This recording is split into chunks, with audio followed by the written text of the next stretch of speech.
ఐపీఎల్లో బ్యాట్లతో మ్యాజిక్ చూసుంటాం, బాల్స్తో జిమ్మికులు చూసుంటాం.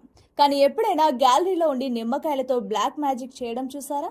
ఉప్పల్ స్టేడియంలో ధోని టీంకి ఎస్ఆర్హెచ్ ఫ్యాన్స్ చేతబడి చేశారా? ఇదిగో ఇప్పుడు ఈ లెటర్ చూసి సోషల్ మీడియా మొత్తం షేక్ అయిపోతుంది. శనివారం ఉప్పల్ స్టేడియంలో Sunrisers Hyderabad Chennai super kings 10 runs తేడాతో ఓడించింది. కానీ ఇక్కడే గ్యాలరీలో ఒక విచిత్రం జరిగింది. ఒక ఎస్ఆర్హెచ్ వీరాభిమాని చేతిలో నిమ్మకాయ పట్టుకొని కళ్ళు మూసుకొని ఓం భీమ్ బుష్ అంటూ ఏదో మంత్రాలు చదివాడు. ఆ క్షణంలో క్రీజ్లో ఉన్న డేంజరస్ బ్యాటర్ శివం దుబే సాకిబ్ హుస్సేన్ బౌలింగ్లో ఏకంగా క్లీన్ బౌల్డ్ అయ్యాడు. ఇంకేముంది, ఈ నిమ్మకాయ మంత్రం దెబ్బకే దూబే అవుట్ అయ్యాడంటూ మనోడు గ్యాలరీలో చేసిన రచ్చ. ఆ వీడియో ఇప్పుడు సోషల్ మీడియాలో సెన్సేషన్ అయిపోయింది. నిమ్మకాయ బాబా దెబ్బకి చెన్నై అబ్బా అంటూ మీమ్స్ పేలిపోతున్నాయి. అయితే నిన్నటి నుంచి ఒక లెటర్ నెట్టింటా తెగ చక్కర్లు కొడుతోంది.